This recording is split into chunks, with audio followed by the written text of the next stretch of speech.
Haley Beth, how are you?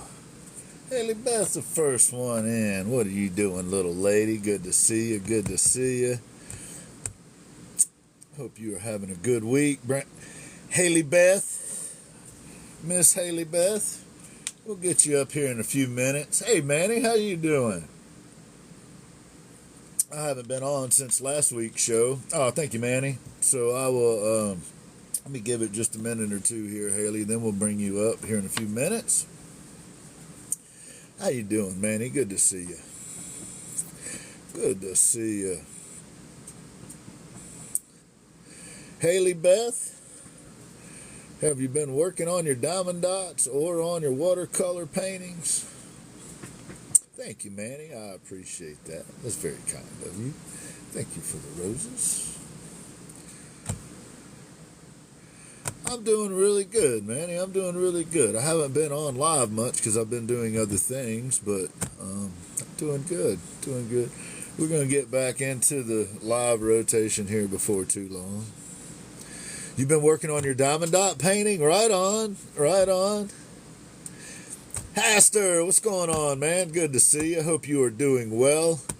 I enjoyed your piece you did for our buddy Freak Morbidity and the Dorkosaurus. Hey, Mondo, how you doing? I even tried to do one, Haster. I tried, man. I'm not an artist like y'all are, though. I build stuff out of different things. But we gave it a shot. The weather being so nice in the area, you can see why. Yeah, I have been. It's springtime, and we just had a lot of stuff we needed to get done, and I got a bad back, so it takes me a long time. I just have to go slow. It takes me a while to do things, so, Mondo, good to see you, brother. Good to see you. I'm excited about our guest tonight. We got Mama Tegan Dragon coming on. She is a force unto herself. She is a fun lady to talk to. I enjoyed our conversation. I came on a little bit before the show tonight just because I haven't been on since the show last week. And the week before that was the same thing. So I've been on once a week here lately.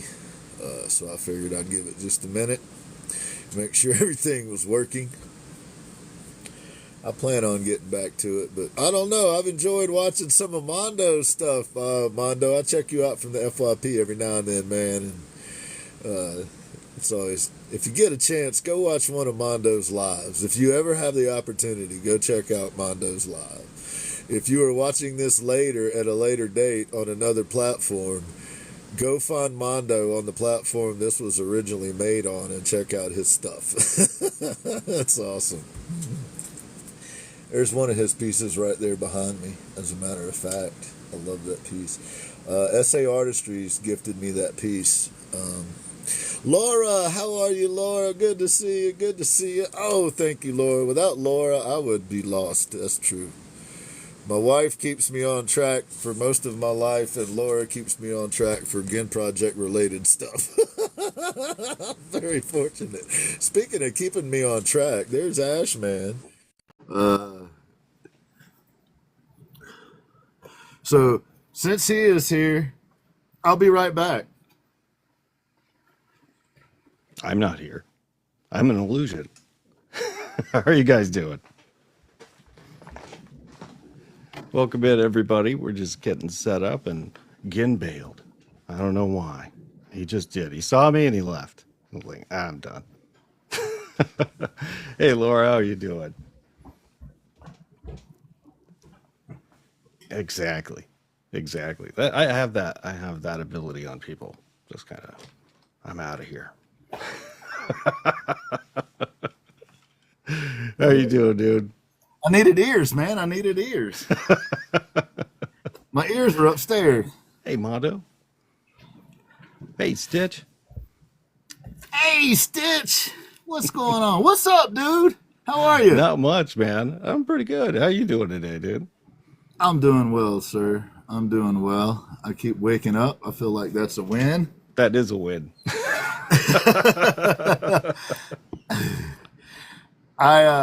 There's this lady in the chat again talking about she's ready. Do you know who that is? Are you I have familiar no with clue. Are we bringing Laura up? Is that it? I think maybe. I think is Laura our MC now? Haley Dot something. What is that? I have no clue who that is. I think I've seen her. Doesn't she do like diamond? I don't know, art or something like that. Diamond Yeah, dot some kind art? of diamond something or another. I think they're Yeah. like edible art or something like Oh, that. there we go. That And would she be does great. some. Well, maybe she'll tell us now. She does some watercolor stuff too. Oh, there she is. Oh boy. Rude! How rude. How rude. Hey, Moose. Hey, Moose. Hey, Callum. Hey, Mama Tegan. Hey, Truly. Truly. What? We missed you. Sorry, we missed you. Hey, Haley Beth. Hey, Ginn and How are A.S.H. you doing? Good. Good. Are you sure? Yes, I'm sure. Good and What do you think about Ashman, Haley? you get Thumbs up. good He gets two Good. thumbs up. Ashman gets 2 thumbs up today. All right. I feel the love same it. for you. All right, Haley, you ready to make it happen? Yes, waiting. Get him, lady. Get him. Hi, welcome to the Ginn Project Show. My name is Haley Beth, and I'm the owner of Haley Dot.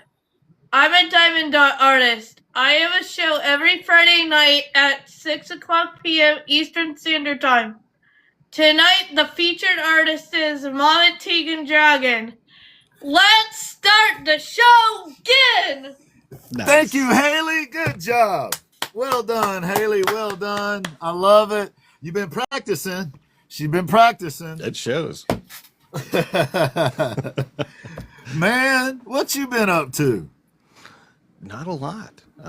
Just kind of hanging out and painting and painting and painting and painting and I've been repetitively painting. Yeah, just getting ready for some stuff. I heard that. You got a plan, don't you? I do. Love it, man. Talking about practicing, this dude does some practicing.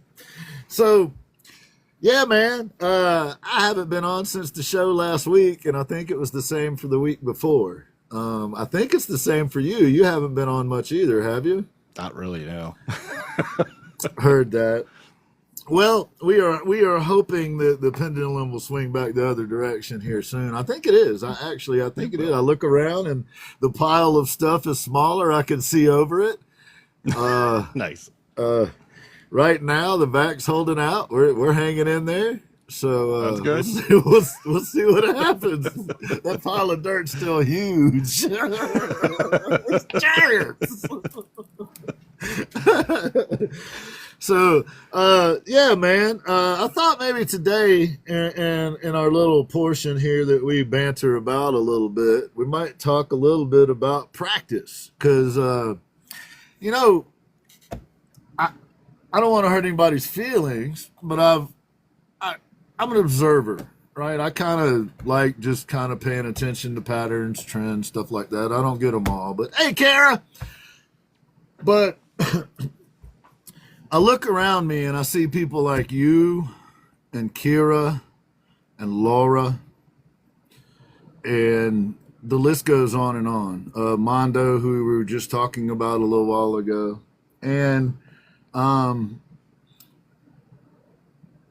to me, there's this comparison, right? When I was in the Air Force, I was a jet engine mechanic. I built jet engines from scratch.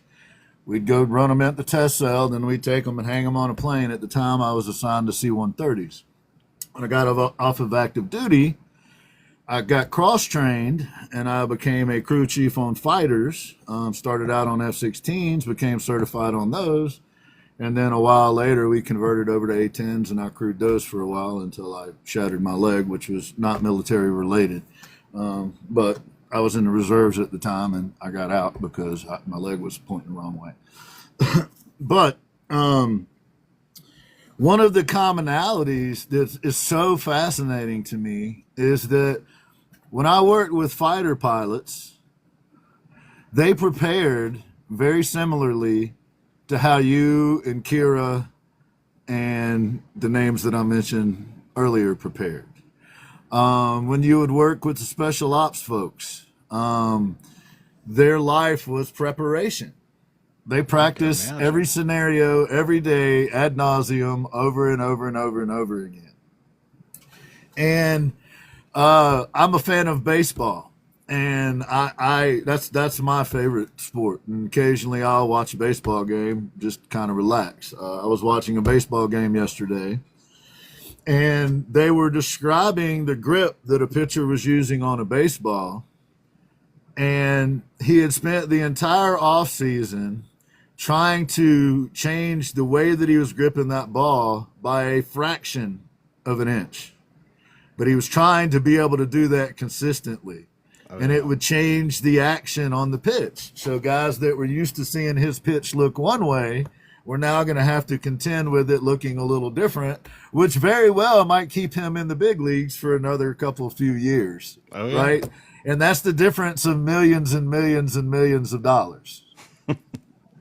Yeah. And this guy had spent the vast majority of his time, month after month, trying to reposition his finger on a baseball by fractions of an inch.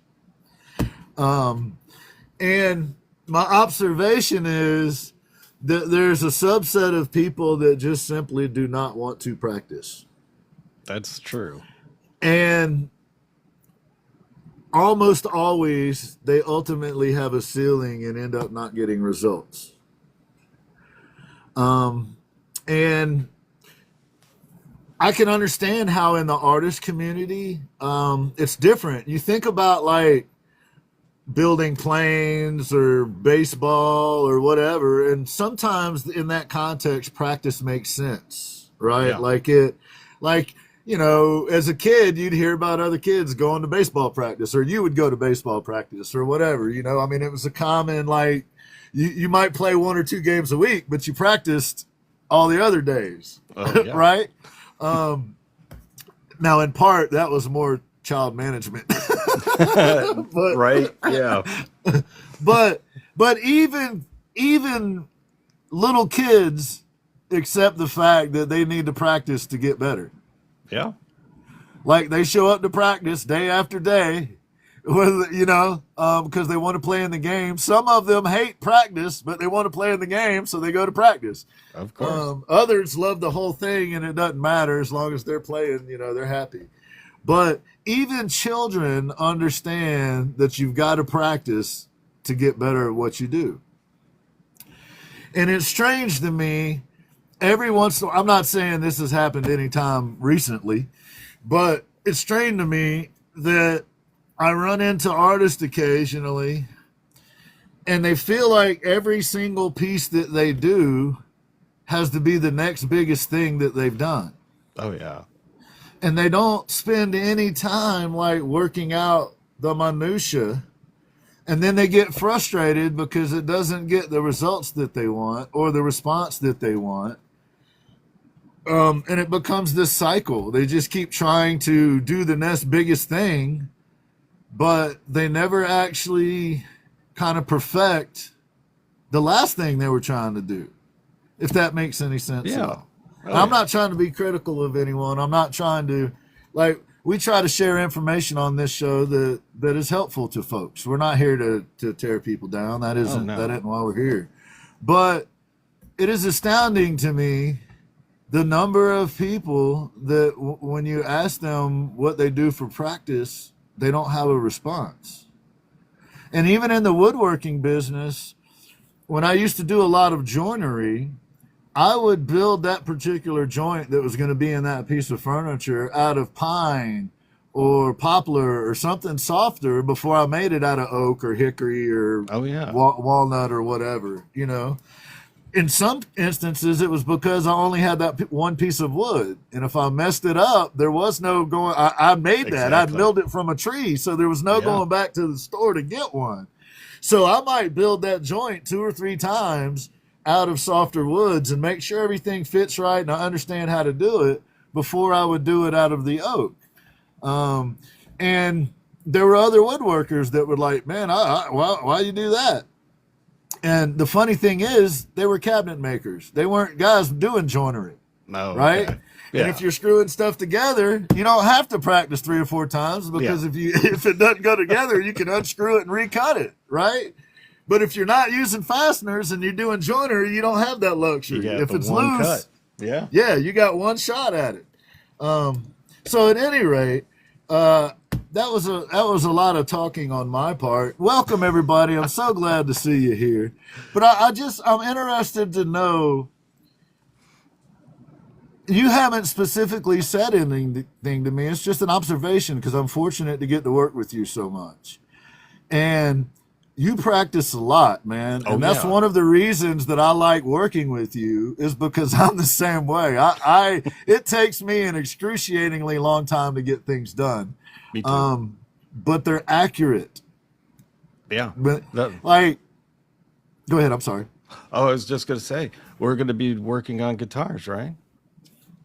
Yeah. I don't want to screw up the one piece you can't go back to the store and get.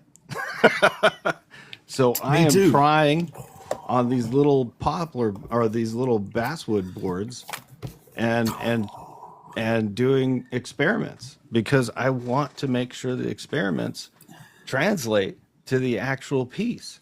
I don't want to screw something up. So I practice and I practice and I practice, and I do different studies to see how that works.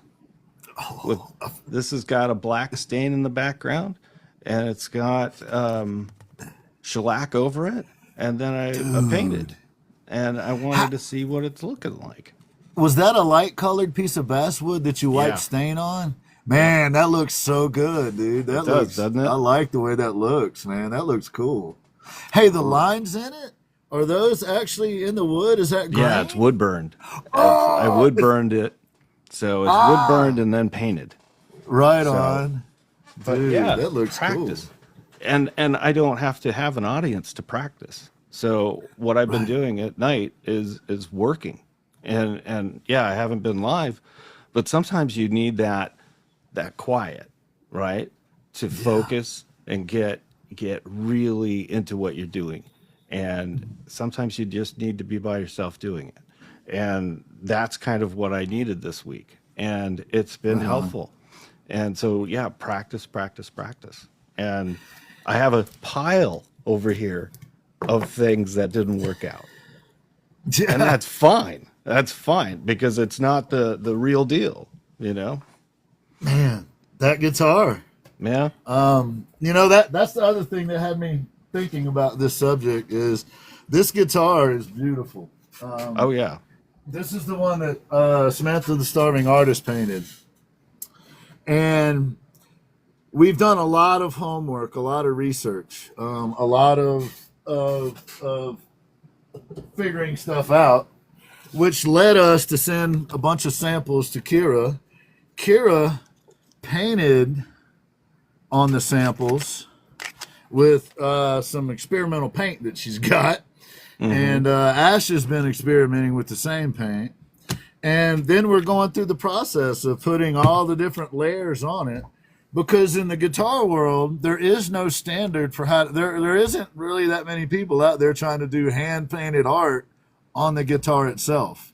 And that presents a set of challenges in preserving that long term, where the color doesn't change, the clear coat doesn't amber, it doesn't crack, it doesn't fall apart. You're dealing with an instrument that's designed to make vibrations. That is a complicating factor when you're dealing with coatings and bondings and stuff like that. But I have learned a tremendous amount, and that is what we're going to guarantee long term as we're selling guitars. That process is how we guarantee what we're doing for the long term. So even like the practice part matters, even in working with people that are also willing to practice. Oh, yeah. That's kind of like, And I don't, everybody isn't trying to become a professional painter or a professional woodworker or whatever. If you're a hobbyist and you're just trying to have some fun, I get it. And this ain't what we're talking about. But the people that are trying to make a living, the people who are trying to pay their bills by creating art, there's a subset of them that I hope that they're able to maybe reposition a thought in that every piece that they make doesn't have to be for sale. Every piece that they create isn't going to be great.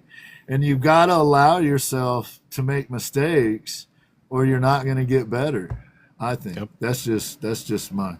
Anyway, it's more of a philosophical conversation, but it was interesting to me that I've gotten to work with fighter pilots. Those dudes and women are meticulous. Most of them are pretty meticulous. I would imagine. Some of them are such brainiacs that they don't have to be meticulous. They just kind of wander through life. But most of them got there because they did a whole lot of studying and a whole lot of practicing.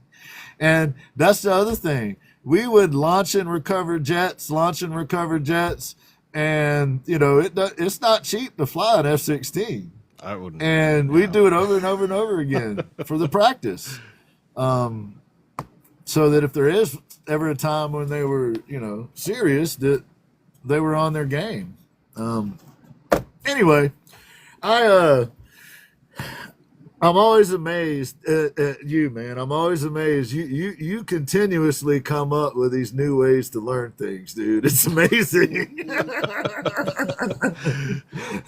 Yeah, well, I have to keep active. Like that skill set has to change, or you get rusty, right? So the more things you learn from outside of your sphere, it helps you within the things you focus on. So in a way, that is practice as well, because you're practicing on different things, and it's going to help you in the long run with whatever you're working on. Even if it's like step-by-step instructionals, it keeps you patient. Like as an artist, sometimes we don't have the patience. We want to get it done really fast. We want to, get this out and make it look perfect. And like you were talking about perfection, and perfection's not real. Right. You can't get there. It's missed. You try. It's nothing, So, So like working on different subjects and different things, it kind of helps me create, and it helps me keep going, and it's practice of a different sort. So, yeah.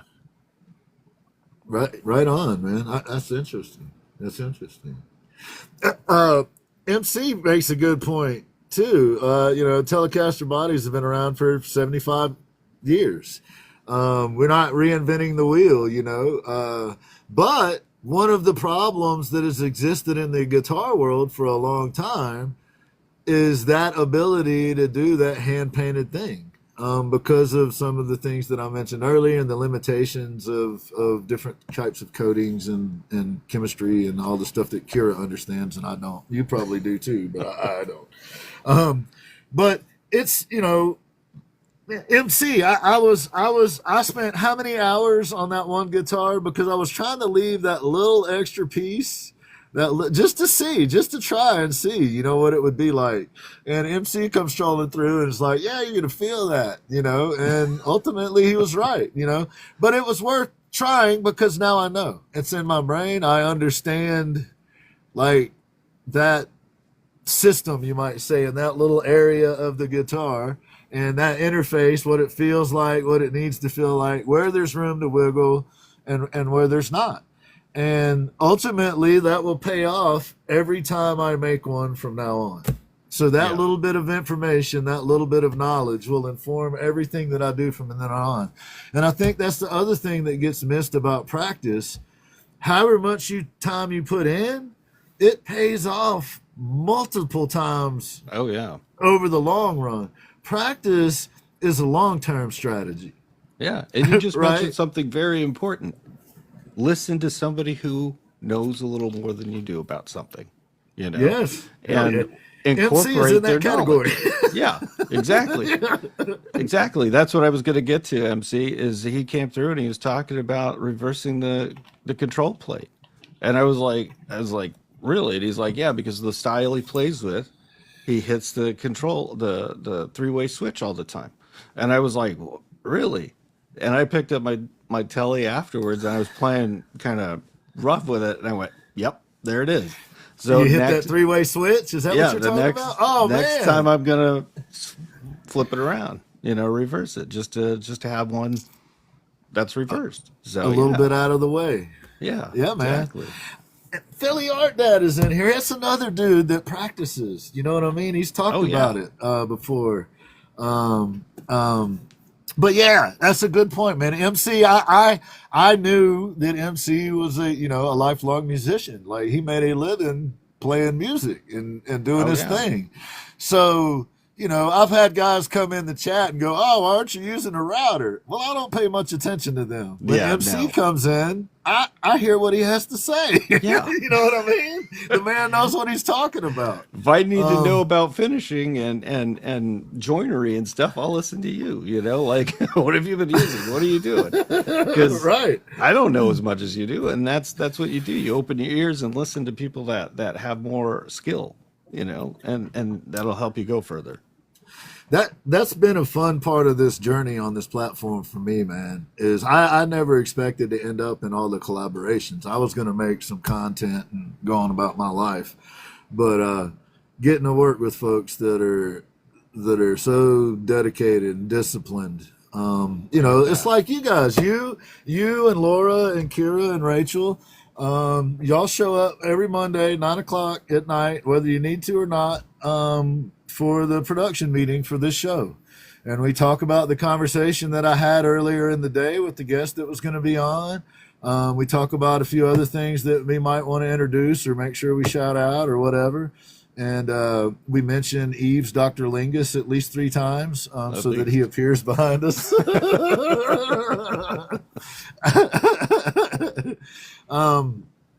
But yeah, man. And I think it shows. I think the fact that y'all put so much work into each week shows when the person gets interviewed. This week it'll be Mama Tegan. And,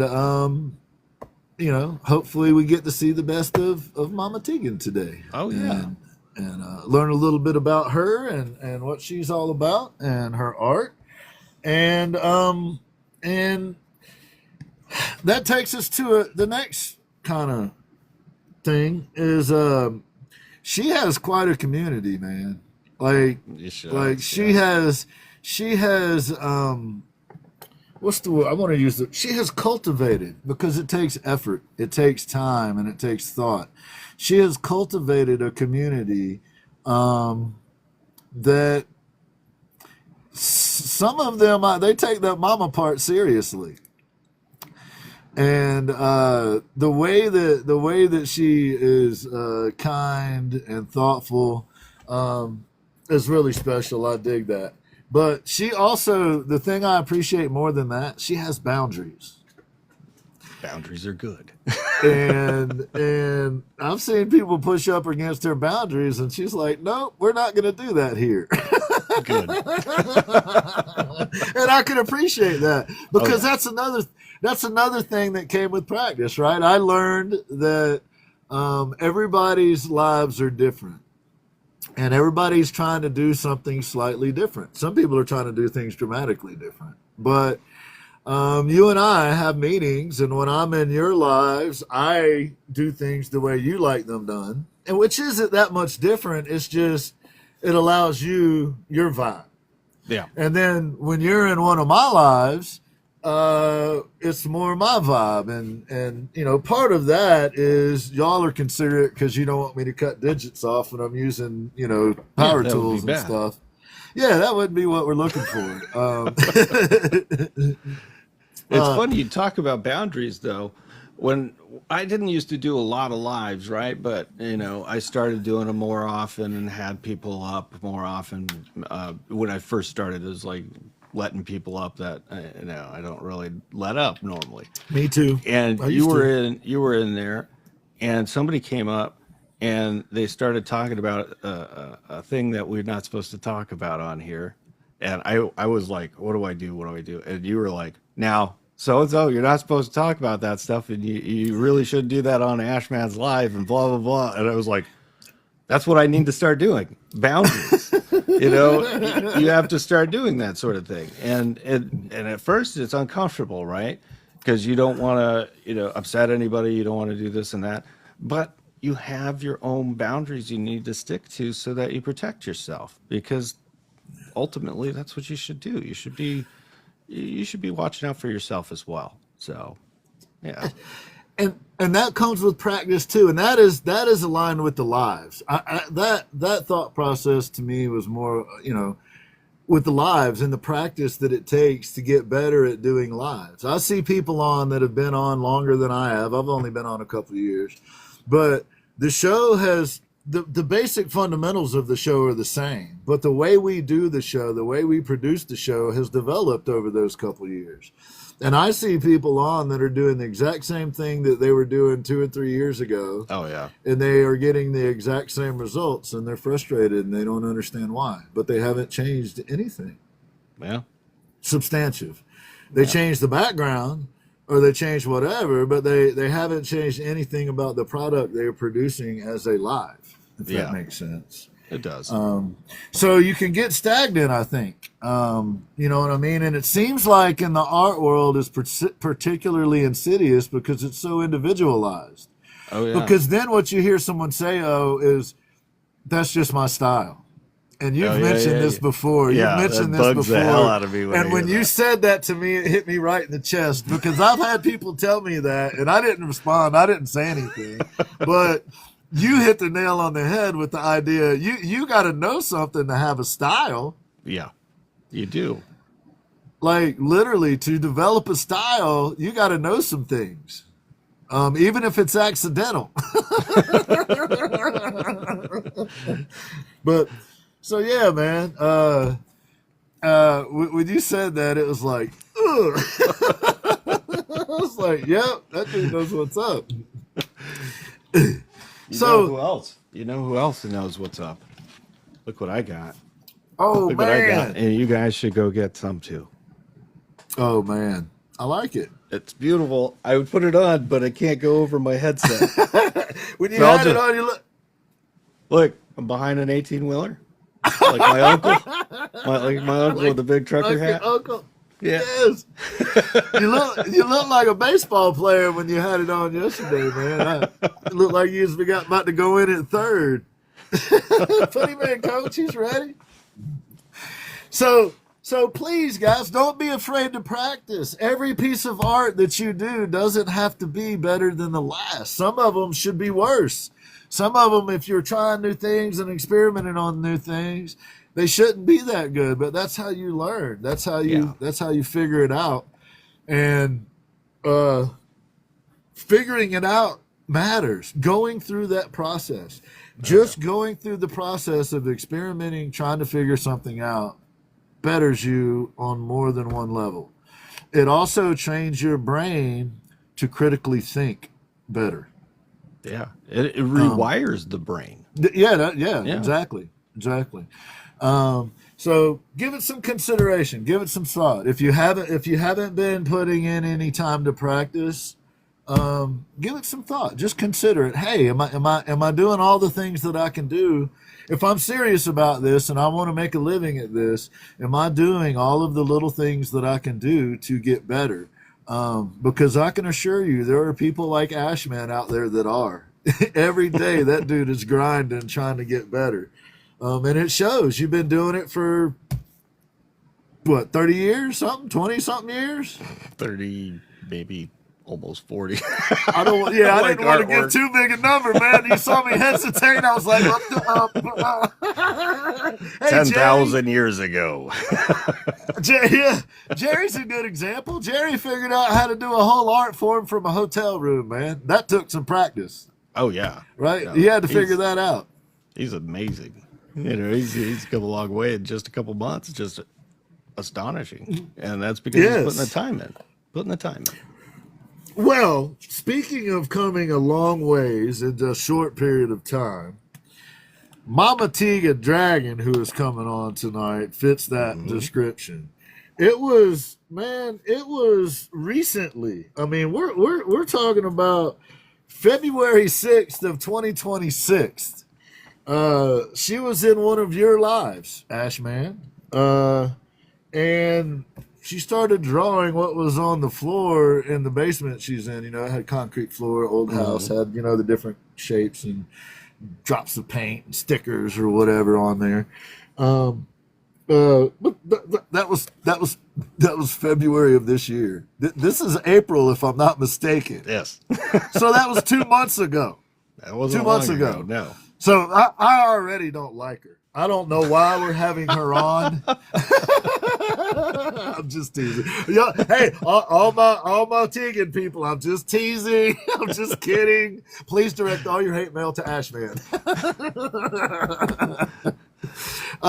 If we could, let's send up Mama Tegan Dragon. We're gonna call her Tegan, and let's see if we can get a mic check on her and get the video working here. And while we're doing that, I'm really impressed after getting to speak with her. I've really enjoyed it lately because we've had guests that I really didn't know. Hey, Mama Tegan, can we hear you? Yeah, I can hear you. I hope you can hear me. Oh yeah. Yes, and we can see you. We can see you. So we're gonna move you over. So there is a big distance in all what people are trying to accomplish in their art and what they're doing, and I dig Tegan's art here.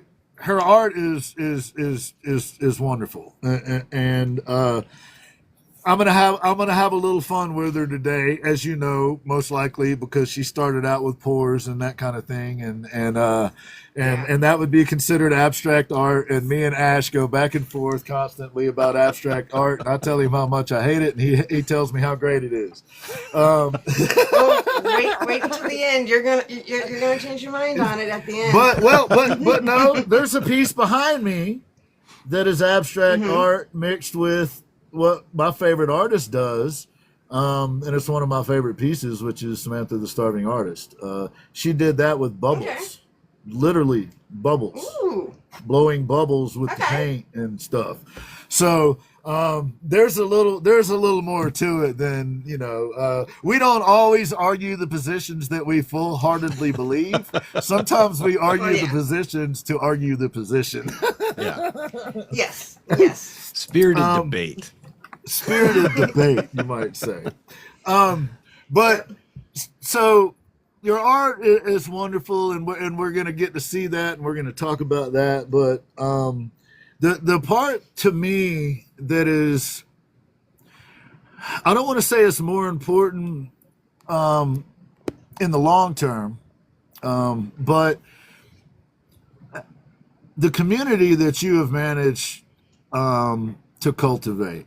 I love the community that we have over here at the Ginn Project, the people that come through and support us, the mods that we have. We couldn't do it without them. People like Laura and Kira and Spurs and Stitch and Kim Flutterby. I mean, there's a whole list of people, and we literally couldn't do it without them.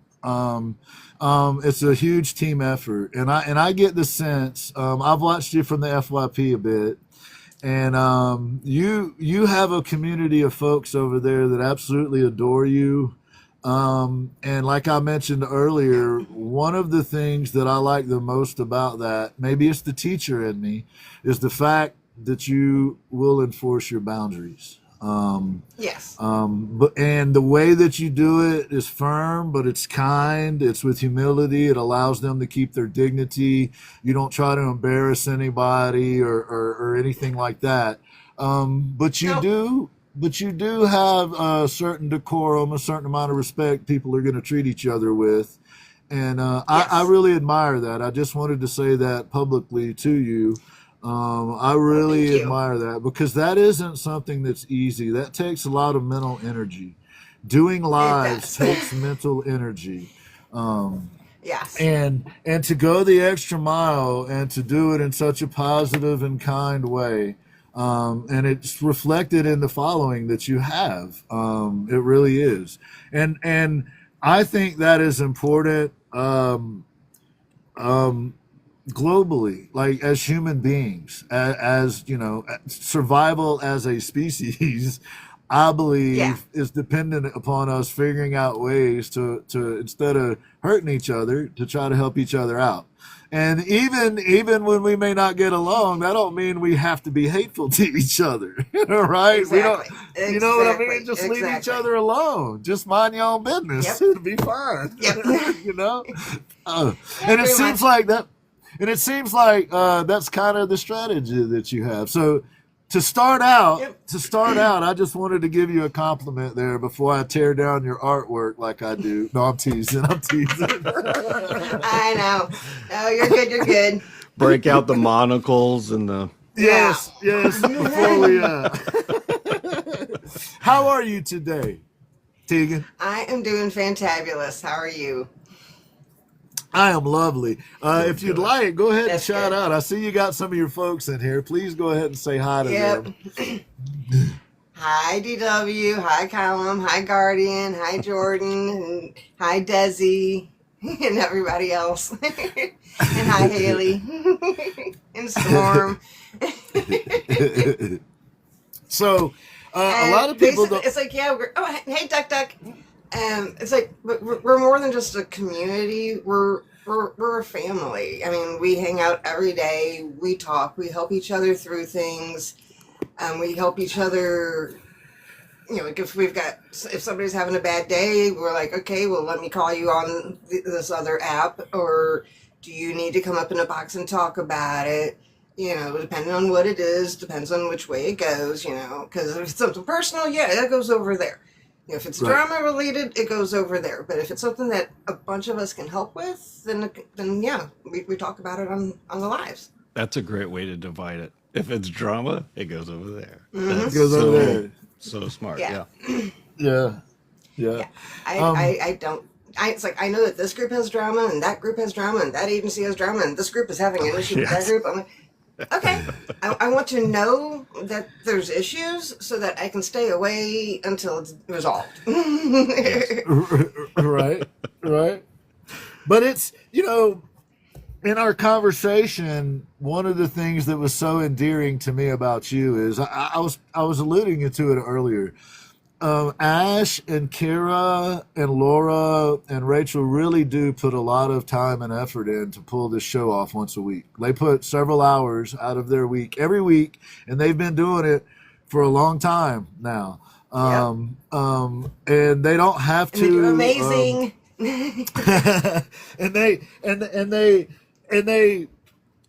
And it's community building. They do it because they want to support the other artists in the community, this artist community that we have found on here. And it was so endearing to talk to you because you're using the exact same language that I hear Ash use or Kira use or Rachel use or Laura use or Spurs or Kim or, you know, Stitch. All of us are on the same page. It's this idea of helping out where you can, basically. There is no expectation that you have to bring all of your cards to the table, but help out where you're able to, and then you can fit in. Wherever you're able to help out, that's your spot. That's where you fit in. That's what it seems like. Now, granted, like I said, Ezra called me and said, hey, I'd really like you to check out this lady. I was vaguely familiar with you already at the time because you have people that advocate for you.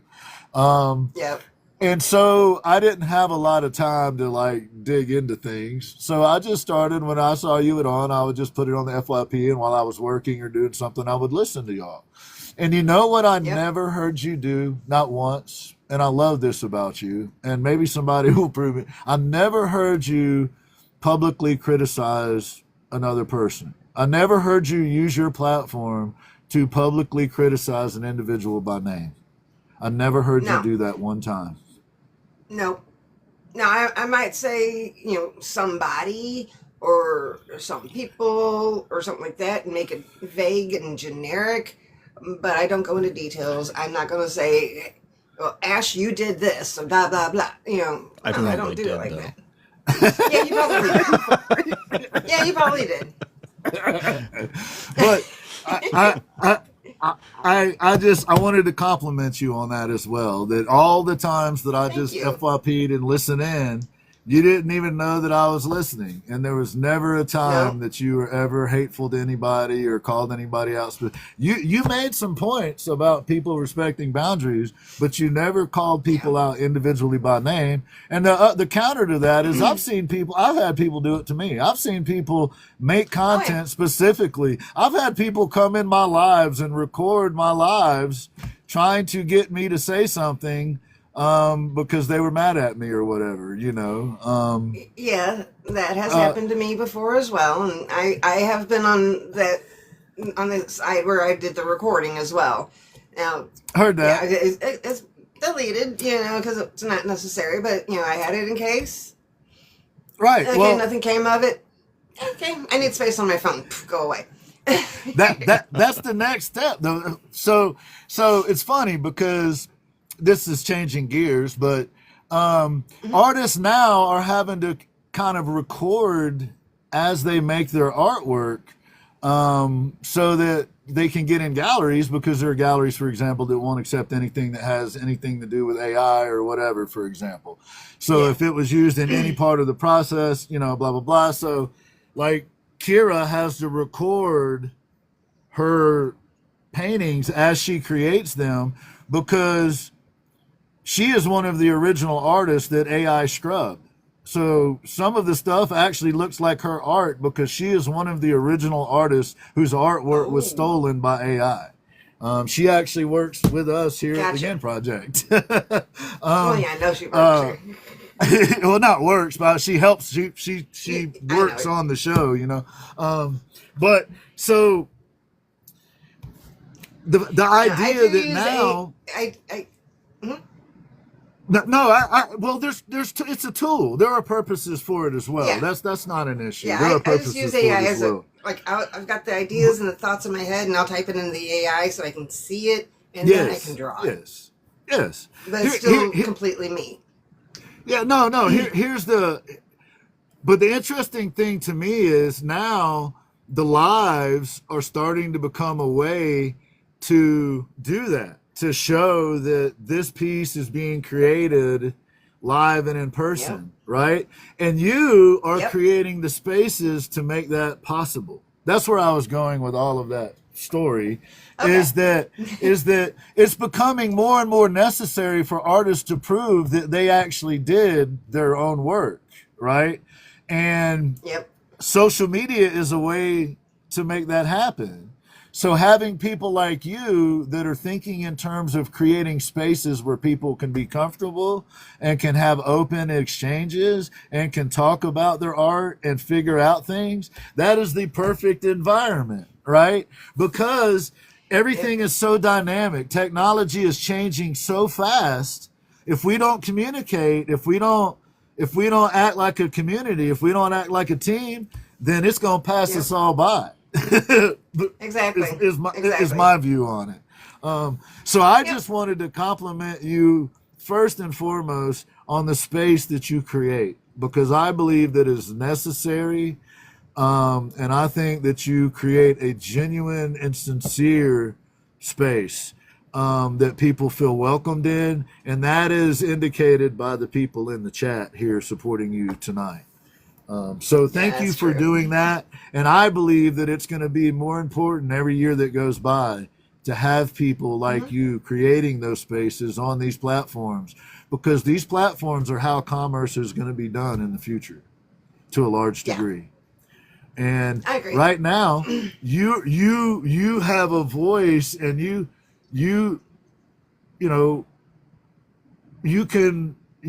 have people speak for you like Walmart. Right? Except Walmart pays some poor person to go on television and talk about their thing, and you actually have people that advocate for you sincerely because they Yep. want to. I would argue that I would rather have your crowd. Does that make sense? Yes. They show I'd up for rather have you. my crowd too. They show Yeah, up they for do. you. 100%. Hands down, Ash, they do. That is so true. Ash, you have any thoughts on her community building and how awful it is, man? I've watched it too. You know, you have a gentle way of bringing people in, and I think it's wonderful. And you know, it's rare. It's a rare commodity to have, especially on this platform, to be able to do that sort of thing. Well, thank you. Yes. And So, like, yeah, this is where I normally sit. It's like, whenever I'm doing my boxes, I'm sitting here on my bed, just like this. right That's on. kind of the nice thing too, isn't it? It's kind of inviting. It's like you're just in somebody's living room or whatever, and it's very open. Yep. Yes. I'm comfortable and the whole 9 yards. So Yeah. Well, that's critical, actually, right? Like being comfortable during your live, and that's critical to be able to kind of manage the things that we were talking about. yeah, exactly, you have to manage. Jason. Yes, it's my zen. It's my zen. That's your right on.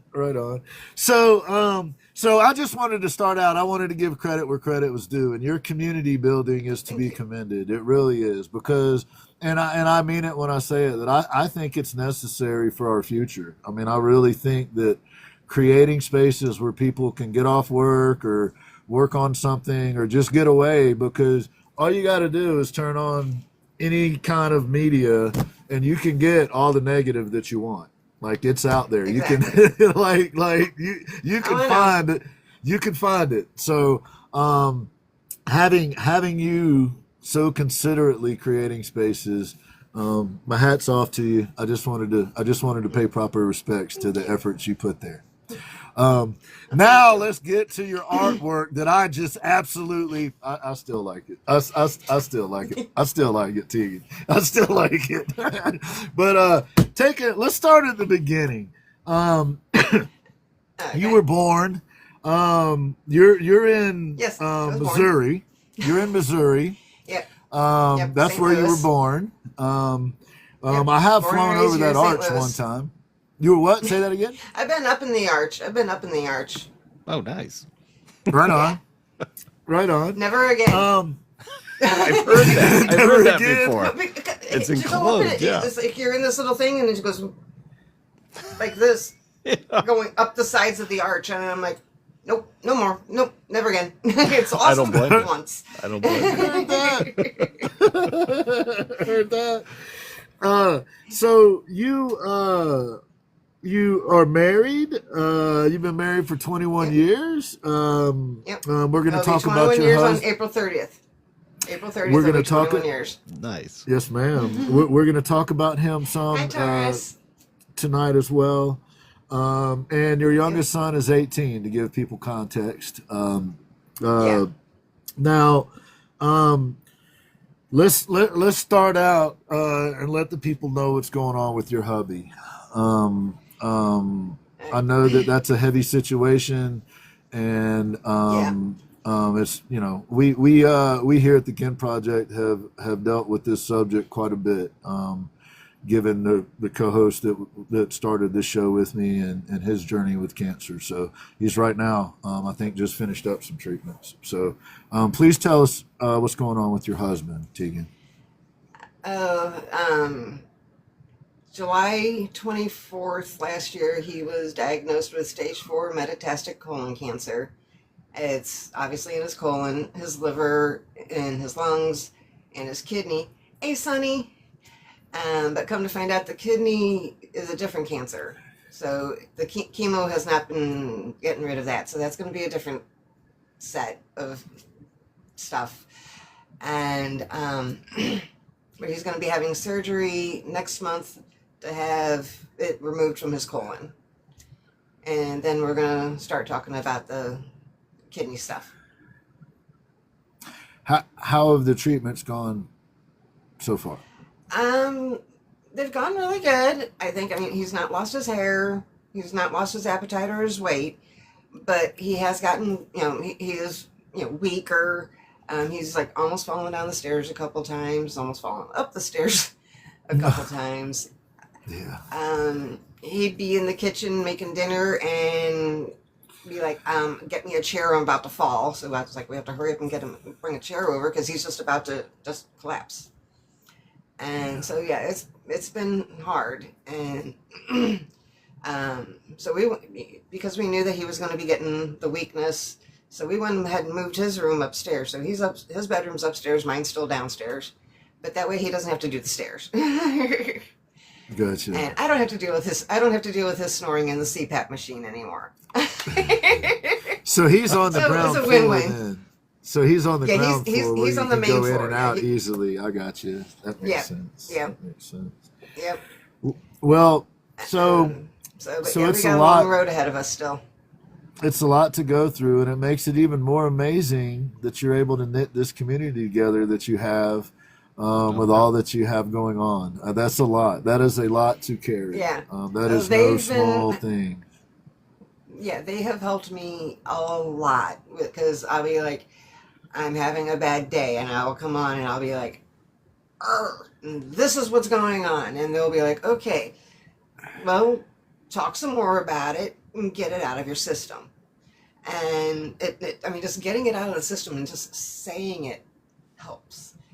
Yes. Crying, I know people keep saying, oh, you don't need to cry about it. No, crying helps. It gets that chemical that's making you gets it out of your system. So I'm like, yeah, if you have to have a good cry, have a good cry. Yeah, it's a release valve, right? Exactly. Yeah. Yes. Yes. And having that place mentally people can kind of let their guard down a little bit is really important. There aren't that many places available these days for that in the virtual world. There's a lot of the algorithm loves negativity and controversy and all of that. And the way that you do things, and frankly, the way that we try to do things is counter to that. So it's like we're swimming against the tide on social media because we don't want to do some of the things that it really likes, if that makes sense. Yeah. So it's even more impressive, right? There's just another layer of why I keep saying it's so important what you're doing out there in the community that you're knitting together, and the foundation that you're giving folks to attach to give them something to look forward to, something that somewhere where they can go and have that open, honest communication and improve. And it isn't just their art, right? That bleeds over into their actual IRL. That's the thing. And that's why it's so important. Your ball game isn't just about your art and promoting yourself. Your ball game is about making the world a better place, I believe. Yeah. Because one of my favorite sayings is kind people are my kind of people. Say that again. Kind people are my kind of people. I thought you said kind of I actually people have are that on my a kind of t-shirt. people. I was like, that's clever. I found it on a t-shirt at a particular big retail store, I'll just say. I heard that. I might have said the name accidentally. Right on. Well, all right. So you're a mama. You're a wife to a man who is going through it right now, which is not an easy place to be. You're a community leader, whether you realize that or not yet, but you are.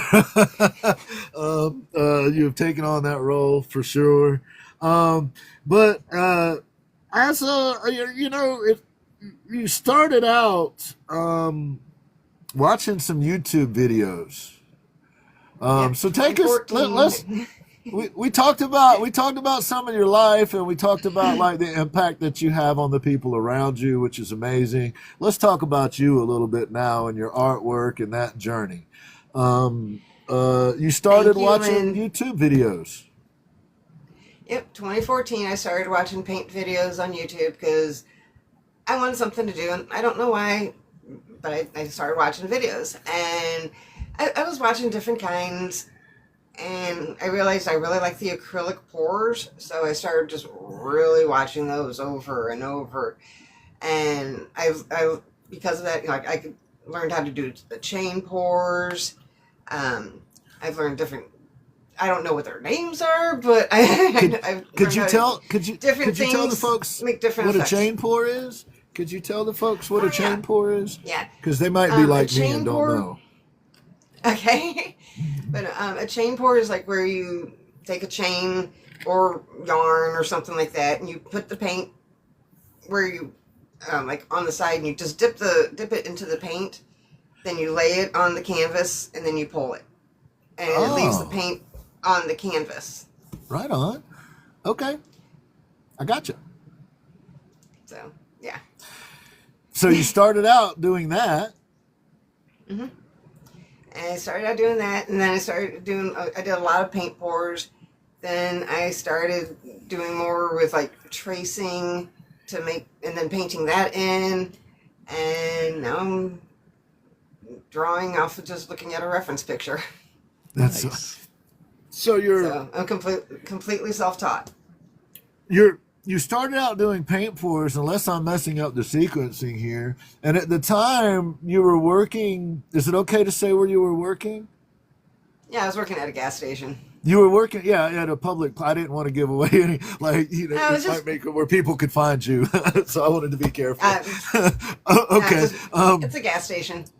Heard that. Okay. And a customer came in. You showed him some of your work. He liked your work. And that's how you sold liked it. That's how you sold your first piece, right? That's a cool story. And I like this story because it's not the way it happens to most artists. You actually had an honest customer. So let's give this customer some credit here, because when you told me the story, I was like, uh-oh. I was waiting for the bad news to come. But it didn't. Basically, he asked me how much I wanted to, how much I thought it was worth. I gave him a price. He said nope and doubled it. Right on. I could honestly say that's never happened to me. Yeah, that's unusual for sure. So that was your very first piece, and it was your first sell. Yes. And did that kind of change the way you thought about this art thing? Yeah, because it made me go like, I could actually do this more, not just for the fun, but for the monetization part too. Pay the bills, but, right? Yes, and has that part really worked out yet? But eventually it will. It takes a bit. Oh, yeah. That takes some time. That definitely takes time. You are way ahead of the curve already. You already have more sales of your art than some artists that have been around for a while. So you know, and I would argue that the community building is going to be an important part of that process, long term. Because I just really believe it's the nature of how art is going to be bought and sold in the future. A lot of it is going to be online and on these type of platforms. So, I that's why I think the fact that you're putting so much time and effort into doing things the right way as far as human beings go, I think that pays off on the business side of things later. Take care of people first, and the business side of things we can work out the details on. Is kind of my strategy. I don't know if that's the best one, but it works for me. So then, if I'm not mistaken, you also had a couple other pieces that sold for considerably more. Was it to the same person? No, not to the same person. That's a whole different person. Oh yeah, it was a whole different person. I had two pieces. One was a 10 by 10, and it was instead of the chain, I used yarn and put the paint on it and with the yarn instead, but it ended up looking like glass flowers. Oh, wow. Glass flowers. The way that, how cool is that? Yeah, so, and he fell in love with just the picture on my phone of it, and, so, yeah, he gave me a good chunk for that. And he also liked one of my other ones, So he gave me a different chunk for that. Which is an even bigger chunk. But they were big. They were nice chunks. But Yes, that was like, it was a significant amount of money. 4 years ago, 4 or 5 years ago. And Nice. But here's the thing: they all aren't like that, are they? That's the hard part, right? Like they're all that's the unusual experience. The normal experience is it's really a grind. It actually really is trying to be a creative and sell your art, whether it's music like Rachel or painting like all of you guys or woodwork like me. It is a grind. Jason Woodworker's in the chat and he grinds, man. He if nothing else, he grinds. You got to give the man credit. He puts the work in. So you started out doing these poor things that I'm such a fan of. I'm teasing a little bit, and because Eve's in here, Eve's gonna give me the business anyway. She gives everybody the business. So do you want to see a couple of them? Yes, I was gonna say. So, do you mind if we have a look here, and I will mute my mic so that I don't. No, I'm teasing. Right. That's on. Cool. Wait, can you stand it up the other way? Oh yeah. That's the way. That's the one. I'm teasing. I love the colors in it. And this was actually a spin art. Basically, I taped it to... I was wondering how you did that with yarn. You were blowing my mind. My brain is trying to go like, how did you do that with yarn? I didn't use yarn for this one. Right on. No, for this one, basically, I poured the paint on it, and I had it taped already to a Lazy Susan. And so then when I got the paint on there, I just spun it very fast. And right on. Went out like that. I agree with Lenny. Green and purple are my jam. I like green a lot. Very, very cool though. Very cool. And you, is it pareidolia? Pareidolia? Am I saying that right? Yeah. And you kind of got inspired by that word. And ironically, the piece behind when I was in his live. Samantha, the starving artist, who was in here a little while ago. Hey, Aaron. Who did this piece. She has a piece called Pareidolia, if I'm not mistaken, that was in her last show, in her last gallery show. It's that 3D one that comes off of the wall and has all of the... If you ever get a chance, go check out Samantha the Starving Artist and check out her Pareidolia piece. I think you'll dig it. Anyway. Okay. These are some of the ones that I did. You know, this you might remember because that's what you were working on, Ash. You were working on that little figure. I was trying to copy you that night. All right. Yeah. I remember that. I was trying to copy you. Okay. Yeah, I get it. I wondered where I'd seen that. Because Ash was working on this little figure, and then he switched it, and so I'm like, okay, so I switched over to looking at other stuff. So these were like the little faces that I saw on my floor, and then I got thinking, well, if I can do it from that, let me see if I can draw a dragon. And so then I drew. There you go. I went online and I found this little dude and drew it. Oh, it's very cute. I love it. That is awesome. I love the eyes. The little smirk. I did the duck on. Thing is, I did the duck on my own without anything, and same with the funny mushrooms.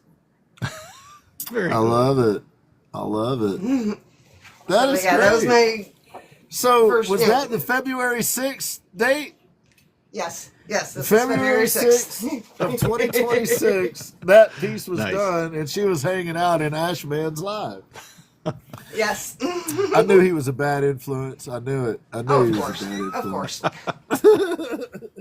Well, I don't know if you're aware of this, but there is a whole new profession out there of forging Ashman artwork.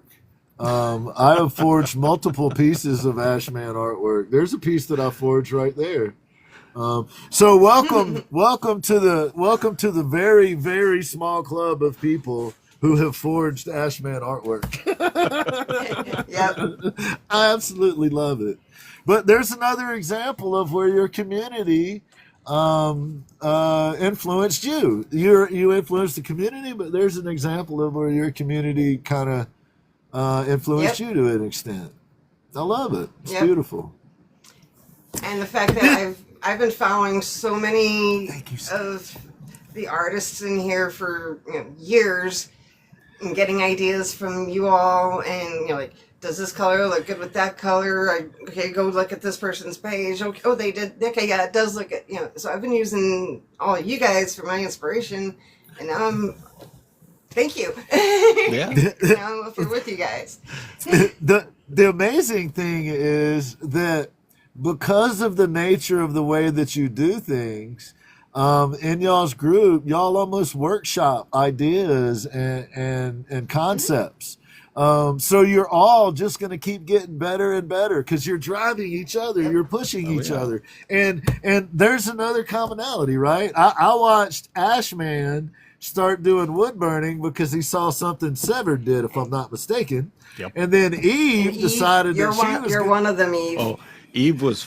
It was Severed. You were one of my Eve, first ones that I followed from that I know of. That was in the agency. I've been following you for like 3 or 4 years. Eve is amazing. Awesome.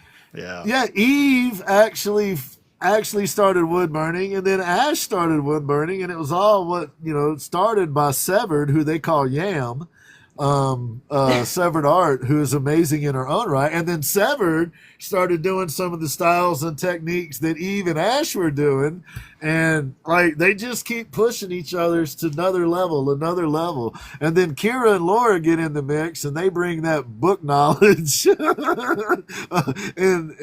the chemistry involved, and then they just go to they just keep getting better. It's amazing, and you have this similar dynamic going on with the folks in the what you have a name for them? What do you call them? We're Derpy Dragons. The Derpy Dragons. Nice. And I love it. And that is going to be a merch line at some point or another. It is. The Derpy Dragons are wonderful. I've got ideas. I've got a couple of short ideas already. So, I can show you if I can show you 2 pictures on my green screen. Of course. This is your show. I mean, we're here for you. Obviously, it's AI done. I don't have the shirts yet, but these are ideas. This is your show, Tegan. You do what you want to do. Yes. Mama Tegan's Derpy Dragons. I love it. Yep, there's that one, and now this one was a lot of fun. This is kind of where I got the Derpy name from, even though it was just too much fun to make. There you go. They gave me challenges to do whatever with a dragon, paint whatever with a dragon. So someone said do a llama, and half llama, half dragon. So I did it. That is awesome. I love it. And I had so much fun with it. I had so much fun making it. I think the Derpy Dragon is my favorite, though. I like the Derpy Dragon. I think maybe I like the colors in it, too. Very cool. I got a bunch of Derpy Dragons. So you got Dragon Warrior, and then I saw Mama Tegan's grandson. Are these folks related to you? I know the answer TikTok. to this, but only by TikTok. So these are your relatives, right? Yes, they're my TikTok family. Yep. Your TikTok family. I love TikTok it. kin, yeah. Your TikTok kin. That's a good way to put it. Yeah. Redneck says you're their adopted mom. I love this. Yeah. I love it. So, so you started out with pores, and then the interesting thing about that is, and I love this, you're looking and you do the pareidolia thing, and you drew the figures, and that kind of inspired you, right? Getting inspired by somebody else helped you inspire yourself, and you're like, oh, I might be able to do this next thing. Excuse me, I'm sorry. But then you started doing other types of things, and that in itself is going to be a whole new journey for you, I think, huh? Yeah. I mean, it's like you took the lid off Pandora's box. Now that you figured out you can draw and sketch and stuff like that. Yep. We were talking earlier. You're going to be one of those people that probably practices a lot, and you will get better quickly. And as you start figuring out scale and proportion and all of these things, this dude already knows. It's just going to keep getting better. Like as your skill set improves, because you're a new artist, relatively speaking, right? Ash has been, making a living as an artist for 30-something years. Kira, same. Laura's been doing it for 20-ish. But you just in the last handful of years even started considering it. Yeah. Yeah, Which I is didn't impressive. start. I didn't go and get any paint until 2020 when everything was going to get shut down because of COVID. So that's when I went and I got my first set of paint. And I didn't even get canvas. I got foam board because I didn't want to pay the price for the canvas because I was so new. That makes sense. Yeah, I do. Yeah, and I do have a piece that I want to show you, but I'm going to wait on that because it was my very first piece that I did. And I've seen something in it since then, and I'm going, wow! But it's going to freak you all out. At least I hope it does. But I'm going to save that. I'm going to save that till the end, because Haley said for me too. Right on. So you originally started watching YouTube videos. You were interested. You saw the different kinds of painting.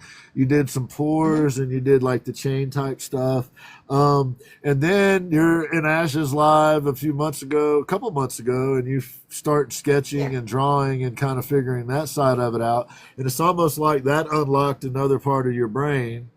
And now you're going to want to go down that rabbit hole, Exactly, like I Moose. said. Of figuring all that out. Yeah, Moose. Right. Yeah, exactly. So, you're also that led to you are now illustrating a children's book. Oh, wow. Yeah. This is a fascinating Yes, I am. journey, right? From mildly interested, so you watch videos on all different kinds of painting, and then you decide you're going to do pours, and then that leads to you seeing things in them and doing sketches, and then somehow take us on this journey. Now you are illustrating a children's book. Yes. I really don't like this lady at all, Ash, man. Like she likes children. She doesn't She's seem a committed- driven. She No, doesn't seem she's driven a at all. community builder. She likes children. Like, I don't know about this lady. She's kind of sketchy, awesome. man. I don't know. That's I'm teasing, of course. Oh, I know. You guys are too. You guys are a hoot. I love you guys. But no, We love you basically, back. one of my other friends on here saw me drawing one of my dragons, and he told somebody else. They're like, "Hey, you're looking for an illustrator still, right?" And they're like, "Yeah." And they're like,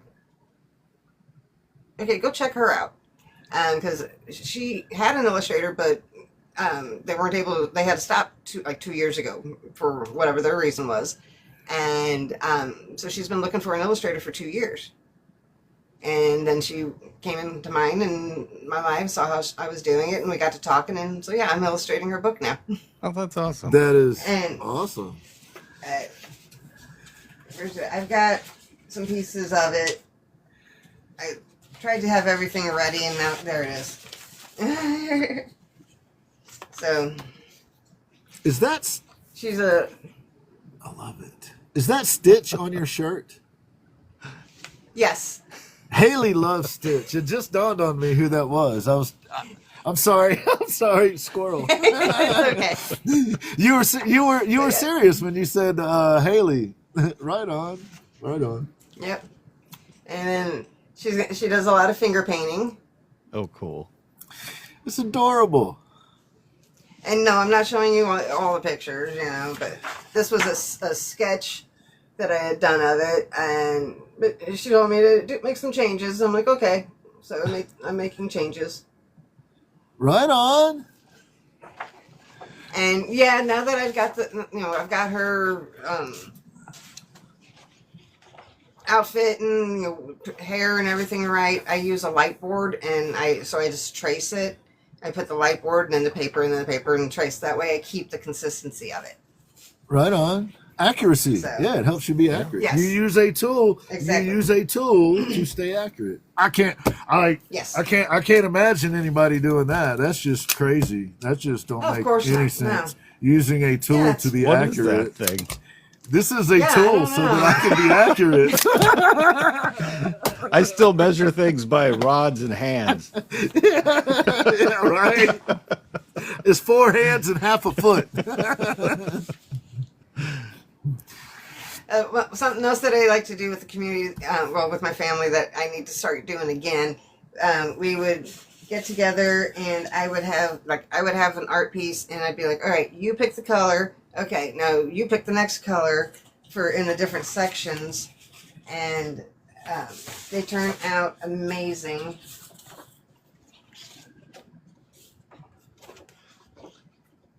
Like this one here, Oh, I did cool. the Oh, wow. stars, and then I'd have the people, I'd be like, okay, well, we're gonna work on this one. So, okay, you pick a color, and then I would draw around it. All right, now you pick the next color, and then I would draw, color around it, and that's how we would spend the time. I mean, this took Nice. like 5 hours for us to do on live. Oh, that's So, cool. Has that one got a group copyright? the whole team gets that one. Yeah. Oh yeah. This was an amazing group effort. I love this. That's a Derpy And Dragons this is- piece. Yes, and like this is another one that we haven't finished yet because it got put off to the side and I forgot where it went. So I found it so I can finish it again. Oh, that's Like with this one, I'd be like, okay, you pick the colors in this section, and then you pick the colors in that section, because that way it would go quicker and easier. So so it's like I involve everybody, and I'll put the meditation music on or some just chill music, or 70s. I love the 70s. Right on. music. Right on. Heck yeah. But I also incorporate Ooh, that's Oh, dope. wow. I like that. That's cool. because I love doing Zen tangles as well. That's a lot of fun. Oh yeah, and it's just so relaxing. And then there was this one which my friends told me that I had to show you guys. I dig it. Yeah, so it was just different colored circles, and one of my friends said because there's a lot of green, he calls them zombie eyes. Well, Your lower friend than Eve eyes, is but I'm saying thinking. eyes. Yeah, I know what you're saying. Your friend Eve is giggling right now. I'm telling you that much. Your Oh, friend yeah. Eve is right now about to bust at the seams. I was going to say, I got quiet when she showed it. I went, Yes, she did. Instantly, I was like, "Oh boy!" Oh, that's so good. I love it. And then that was another one that we did. oh, You know, nice. you're right, Mondo. It is the art itself is kind of 70s esque. Yeah, right. These are for sure. Yeah. Yeah, I dig it. Oh, I dig it. I'm a 70s baby. I listen to the hippie music. The hippie protest 70s music is my jam, and 80s dance. And then 70s because I wallpaper, also yes. use Yeah. because I use like stencils and stuff to trace, so that like I was saying for tools, I did this. Oh, yeah. Right on. Love it. And I wanted to make sure I didn't have it upside down. And a smaller version. Yes. That's cool. How do you pick your subject matter? Yeah, I went all elevated for this one. Yeah, I was going to say, that's kind of psychedelic. It's kind of fun. That might be a microdose Oh, yeah. right there. Yeah. All by itself. Oh yeah. Yes. That's a big tab. yes. Yes, give me my microdose. I like my microdose. I like my microdose. We are advocates here. But So yeah. And, I am anyway. but like I was saying, like with the llama dragon, people were wanting me, giving me different ideas. Okay, put this and this. So it's like they wanted me to do a sea turtle dragon. So I did a that's sea turtle cool. dragon. Right on. The sea turtle dragon. Somebody else wanted me to do a lion and a jellyfish. Why, I don't know.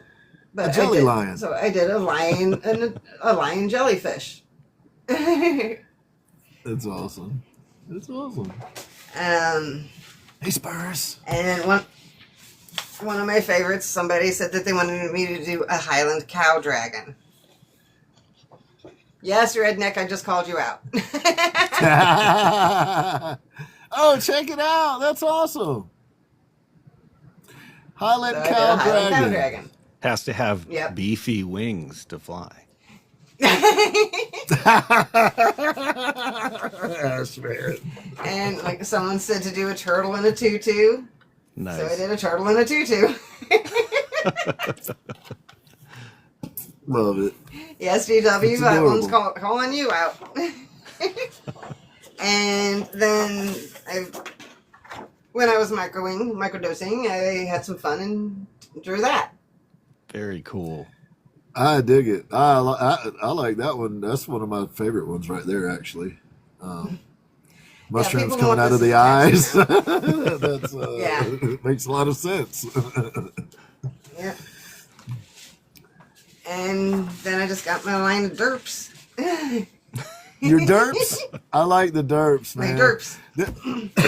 So the derpy dragon thing, I love that concept because it comes from your community. They're basically the derpy dragons. And then that will eventually end up probably being your merch line, most likely. That's Yep, that's what I was thinking. So you went a couple months ago, you were an abstract artist, and now you are converting over to something else, which remains to be seen. We will find out where you are headed, but it seems to be somewhere really cool. And I agree, Rachel. I love the derps. I think it's the fact that your crew has kind of self-named themselves the Derps is so wonderful. I absolutely adore that. That is just It's like fantastic. we call ourselves the, we're like, we're the dragons, but we're derpy. So Derpy we're dragons. Makes And sense. there ain't nothing wrong with dragons. being derpy. Ain't nothing No. wrong with being derpy. Being derpy is Not fun. at all. Not at all. We hang out with Eve a lot. There's no.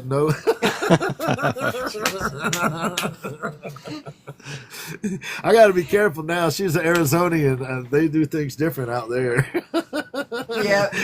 She's got a mixture of Arizona and Jersey now. I got to be real careful. That's some kind of tough right Yep. there. Oh, one thing I want to Yes. show you before I show you my derps, because I've also dabbled in pointillism. I forgot to mention that yesterday. I have dabbled in pointillism. Nice. I don't know what that is. Dots over. Okay. Literally pointillism. Mm-hmm. Ash, you call that? What do you call that, Ash? I do stippling. Stippling. Yeah. Or it might be the same thing. Might be called the same Kind of. thing. I don't know. You work with color, so it's like, yeah. Those are all dots that you see. Those are all raised. Let me see if I can do. You can kind of see that it's 3D. They're standing Oh, up yeah. on top of it. Actually, hold on. Yeah. That's awesome. So, yeah. That's cool. It's textured. Yes. Oh wow, that's some ASMR stuff there. Yeah, I You know. You could probably You can just sit play there- it like a washboard. Yes. All right, your homework: watch Em and Otter's Jug Band Christmas and be able to play that song on your Yeah. on your artwork, brother. Alright, so now I'm going to show you the derps. Are you sure? Because these Are are you just sure the- we're ready? Are you sure we're ready for the derps? Are you sure I we're think you're as ready? ready as you're going to be. I think you're as ready as you're going to be. Okay. Okay. So, alright, this one says emotional support dragon. Nice. I love it. I love it. The expression is perfect. Yeah, they all have the same face, but just different colors. And And I don't have anything yet for this one. I just did this one last night. Love it. And then I have a green one. I love how this turned out down here. Yeah, that's Yes. nice. I can relate to doing a painting and the wall looks good and the actual piece that I did not. But the wall looked It Yeah. looked good. It looked good. Yeah. I love it. That's cool. Oh, yeah. And now this one is very, very psychedelic, so I'm going to hold it back because I know some people might be triggered. But it's all Oh, wow. fluorescent colors. That's cool. Right on. So, yes, it shines under blue light. Oh, nice. Oh, cool. Cool. And, yeah, that's the other thing I'm going to show you before I end, because I have something else that the one you have to see. Yeah, you have to see it under the blue light, too. Right on. And then I smell the color 420. That's awesome. I smell the color 420.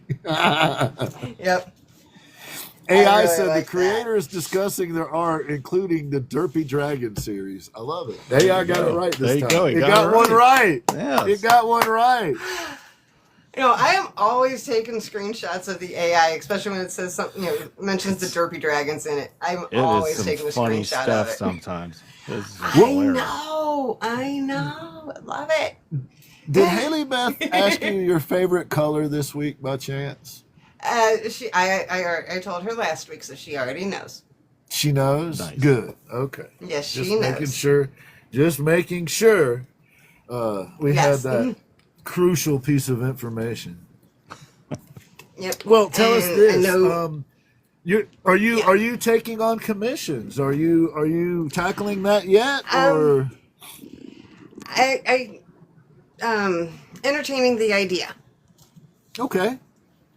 Because I tried doing a commission once, he didn't like it, and I get it, but but I'm still I'm open to the idea of it, Gotcha. Yeah, that can be treacherous. especially since work I'm sometimes. better now than I was even then, because that was several years ago.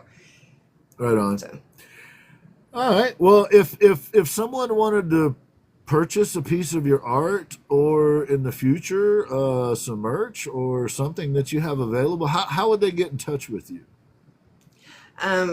currently just my DMs on here. Just say, hey, I'm wanting to mention about wanting to talk about my art, because if I don't have you on my if you're not on my friends list, it just goes over there and I'll just leave you on ignored. It gets rid of all the spam stuff. I don't open up the spam stuff. I don't bother stuff. checking I just social media messages anymore. Yeah. Too much. I just can't. Yeah.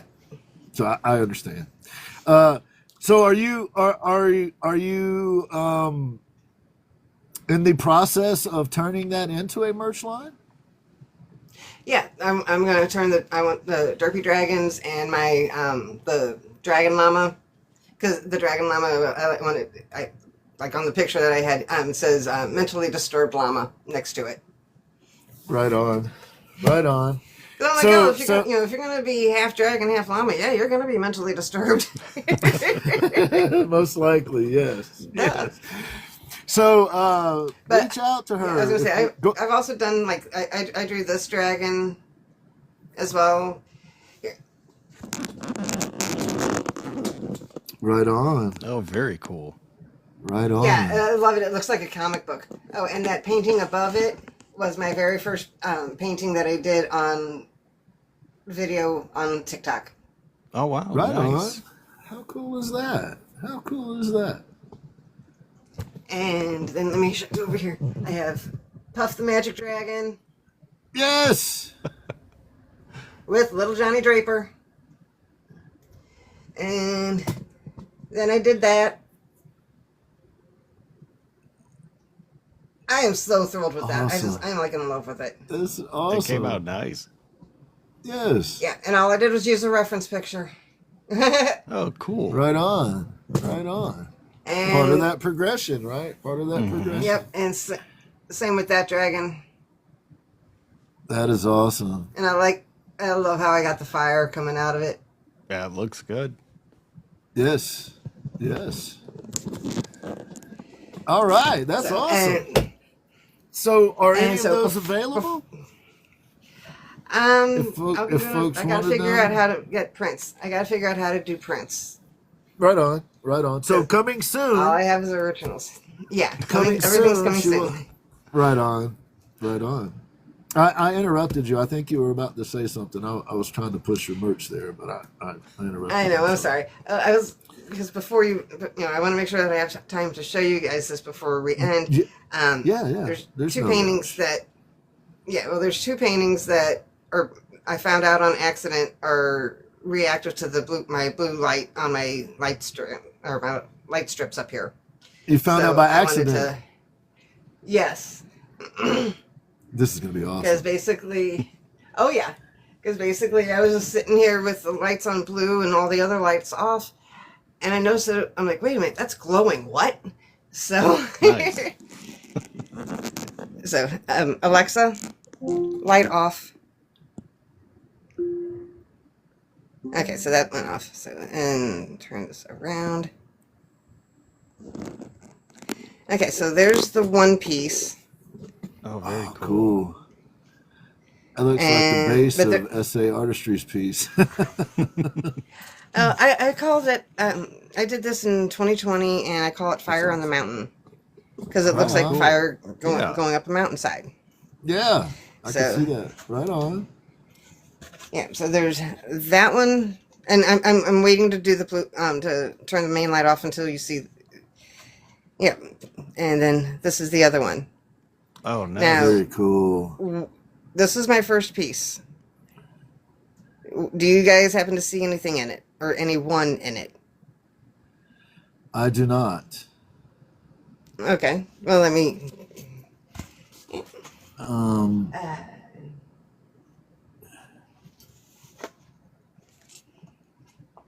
It looks like Jack Nicholson's Joker. Just Okay. abstract. Yeah. Right I on. can see that. Right on. Because you right got the on. hair over here, the mouth, Yep. the eyes, The eyes and, and yeah. this paint on his face. Right on. So yeah, this is the creme de la mint that Haley wanted me to wait to show you guys. Oh, okay. I love it. I see it Nice. now that you tell me. I have a difficult time seeing that type of things, but yes, I see it now. That's awesome. Yep. Very And then cool. the other one goes like that. Oh, neat. So the yellow and the reds. Very just cool. pop. Very cool.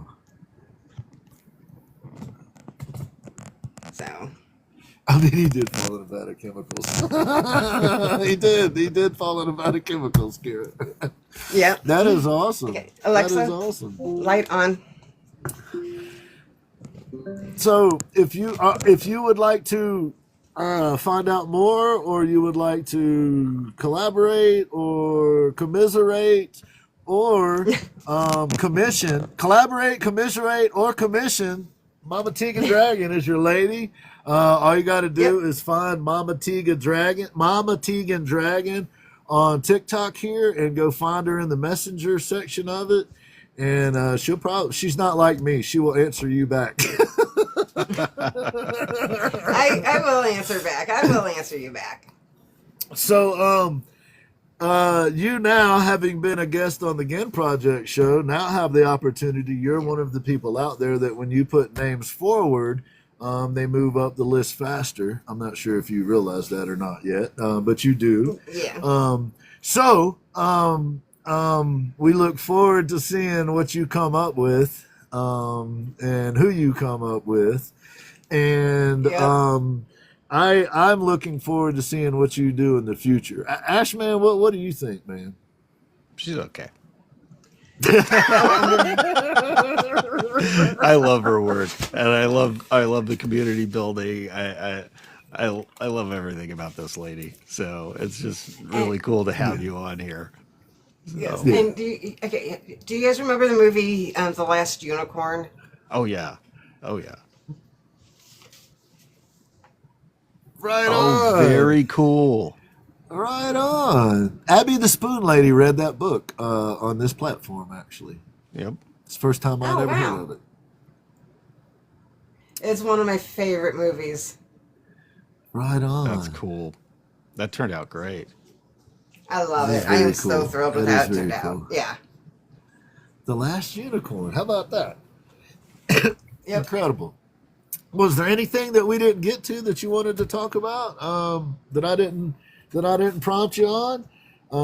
According to my list over here, we got to most of it, I think, or we got to all of it, but except for the Yeah, I think we part got all of it. that we're not allowed to talk about, where you do that work for that group, the Derpy Dragons or something like that. Oh. That recon group you're a part of.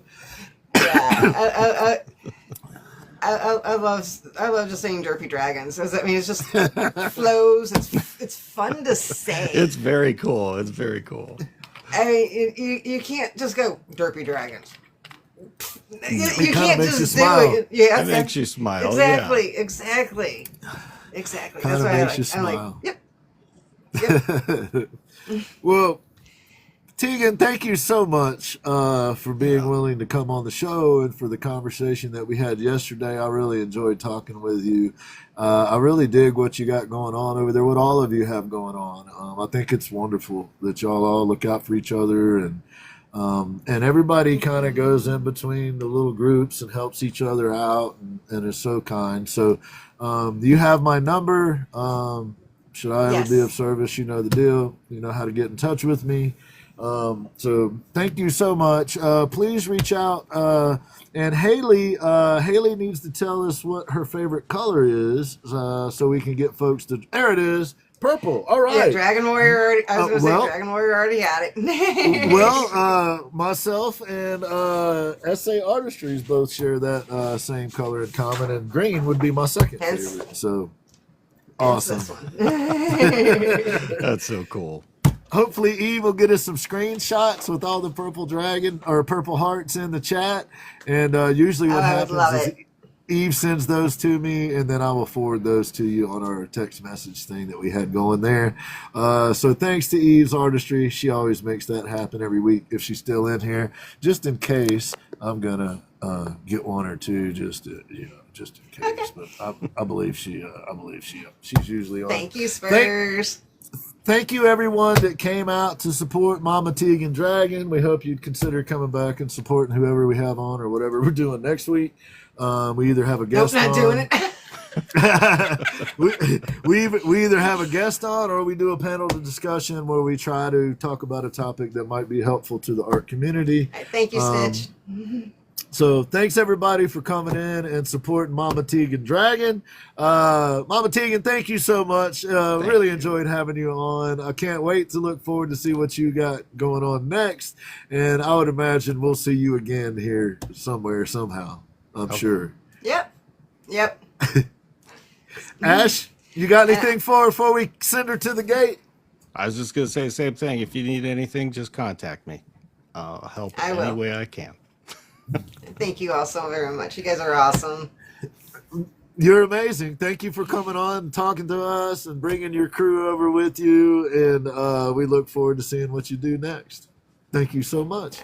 Kick her out of here, y'all. Get her out of here. We never liked her anyway.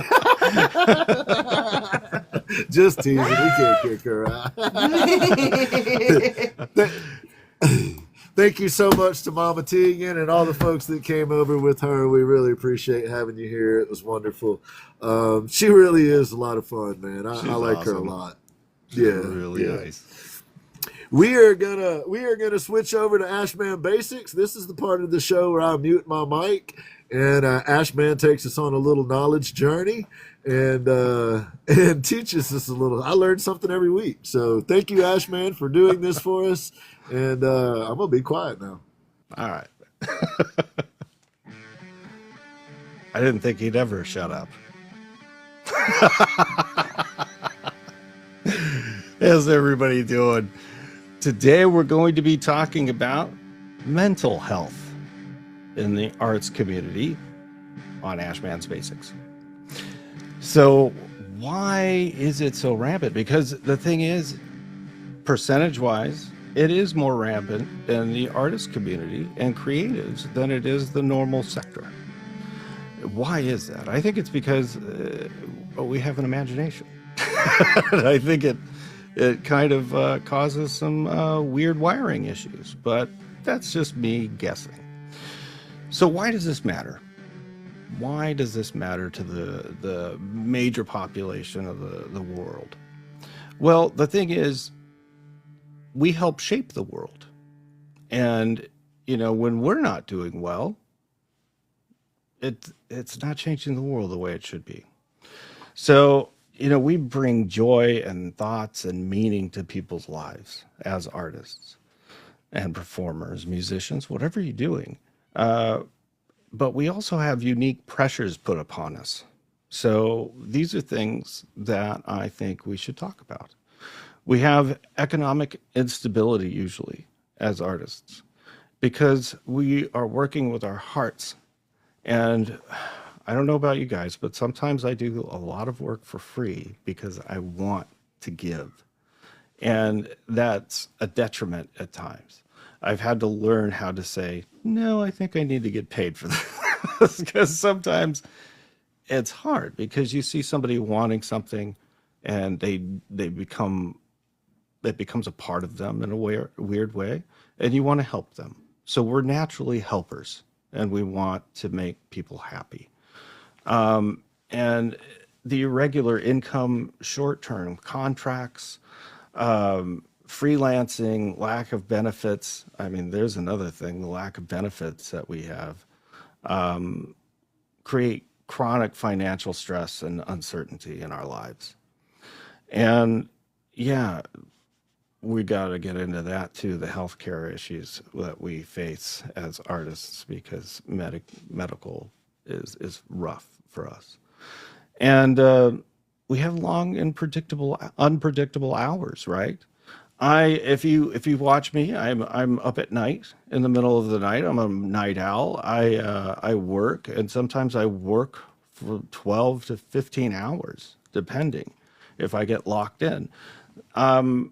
To tell you a little bit about myself, the reason why I'm so invested in this topic, when I turned 49, I had a mental breakdown. I was undiagnosed. I didn't know that I was bipolar. I didn't know that I had ADHD, and I didn't know that I was on the spectrum. So there was a lot of things I didn't know about myself. And so learning all that really made a lot of sense to me in the way my life happened to happen. So it's kind of nice to be able to talk to community about this sort of thing, because as artists, we're all involved in this, and most of us have some kind of issue. So we're also perfectionists, aren't we, as artists? And many creatives link self-worth to the idea of perfection. And we can't do that, especially on this platform. We kind of do that, right? We need that perfection. We were talking about it at the beginning of the show, actually. We were talking about practice makes perfect, which is BS. It's missed. It doesn't exist, but the practice does. And we have to make sure we practice. But don't pin who you are on your work. Your work is your work. It's not you. So it is a part of you, but don't put your self-worth into what other people think of your work either, because it's what you make of it. So the other thing is isolation and lack of support. Like, most of us are reclusive, I would say. I know I am. It took a lot for me to do this kind of a show, but it was nice to get with other people that have similar issues. And we're all, like, Ginn hides in his basement. I hide in my studio. And that's kind of how we operate. But we have a community here. And hopefully that helps with some of the isolation issues I know TikTok and that sort of thing has helped me a lot by creating community, and not feeling alone is a big deal. And freelance and decentralized work will do that to you, where you don't really meet a lot of different people, but this platform helps, right? And one of the big things that I've noticed is exposure. How could I say this? Exposure to emotionally intense material. When we create from the heart, we create from the psyche. And sometimes it's heavy subjects. And if we're working on heavy subjects constantly, what does that do to us? It fatigues us mentally, spiritually, everything. So you're exhausted because you're pouring your heart out. And to live in that for a period of time to create something can be rough. It can be very hard on us. And as creatives, it's rough sometimes. And the issues affect creativity, productivity, and it also interferes with relationships at times. So sometimes our work and our frustrations and our inability to create what we see in our head can come across into our normal lives and affect the people around us. And we have to be vigilant about that. Make sure it doesn't bleed over into our daily lives. And it helps to talk to other people in the community. So that helps. And you don't want burnout either. That's one of the other things. So you don't want to affect the people around you, but you also don't want it to affect yourself. Give yourself time to cool down. Give yourself time to regenerate the creative process. Because, sometimes this needs to take a break and set what we were talking about earlier, boundaries.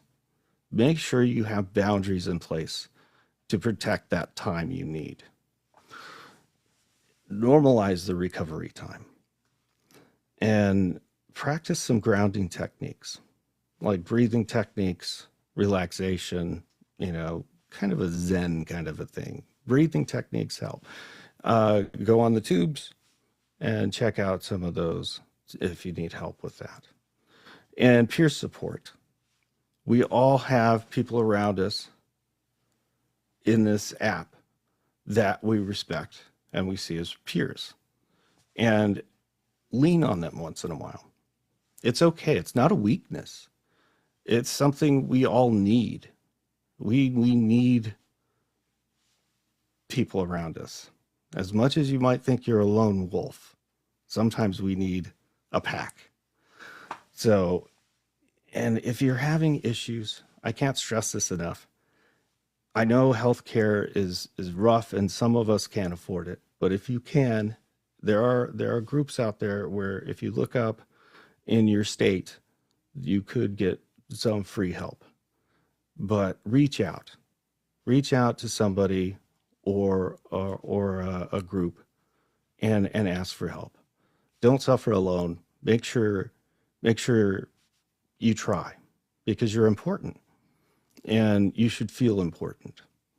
Hell, if you need help, with something, DM me. I might not get back to you right away, but I'll try.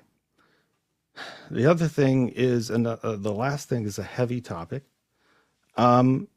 If you are at the end of your ability and you're thinking about something drastic, there is a number out there, a national number. It's 988. If you need help and it's dire, make sure you call that number, because we need you around. We want you around. We care. And Yeah, that's what I have to say about everything. That's Ashman's Basics. Man, you are so right. The incidence rate of mental health issues within the artist community, the poverty rate, the lack of medical care, the lack of mental health care, how all of that is tied into not having a centralized, this that it's so on point, man. And I will share a little of my journey. People may not know this about me. I don't know that I've ever mentioned it at all. But I have spent a lifetime dealing with depression, anxiety, some of the types of stuff that go along with that, PTSD type stuff. And the people that I lean on the most are Ash and Laura and Kira and the all of the names that I've been mentioning, all of these people in the chat that come in and support us and act as moderators. There are some frustrating things with trying to do live shows like this and do lives, because everybody isn't on here for the same reason, and everybody doesn't seem to understand that everybody's not on there for the reason that they're on there. So they may not even understand why people are doing what they're doing. But I lean heavily on Ash and Laura and Spurs, even Rachel. Eve is another person that I reach out to when I'm having a rough day. So the man is speaking the truth. If you are having a rough time, I would encourage you to reach out to someone. That 988 number is a good one for a crisis situation. But maybe before you get that far down the road, you can reach out to someone, and reach out to more than one person. It doesn't, if you reach out to one person and they're not able to get back with you right away, life is life sometimes. Reach out to more than one. But yes, we want you here. We would like to be around you to be around. I'm a veteran, and we've lost 22 veterans a day for as long as I can remember. So the artist community has a higher incidence rate of people kind of being over it. And we want to make sure that we keep all of you around, every single one of you, even the ones that don't care for us. We would like you to be here still. If you notice a friend that seems to be struggling, don't be afraid to reach out and just say, "Hey, I'm here for you if you should need anything." NOLA Artist, what is going on? Good to see you. One of my favorite cities on the planet. Who dat?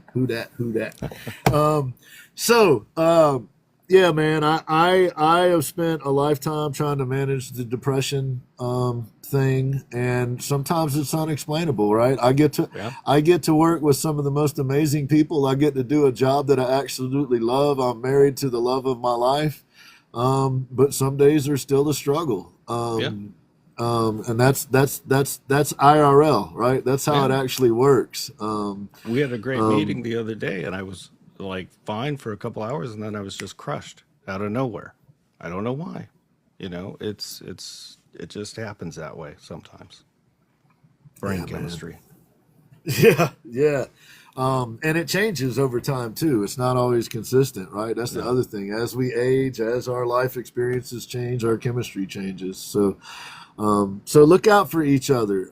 Be kind to each other. That's another reason that I feel like people like Mama Tegan are so important. She's putting that extra effort into creating spaces where people can feel welcome and appreciated.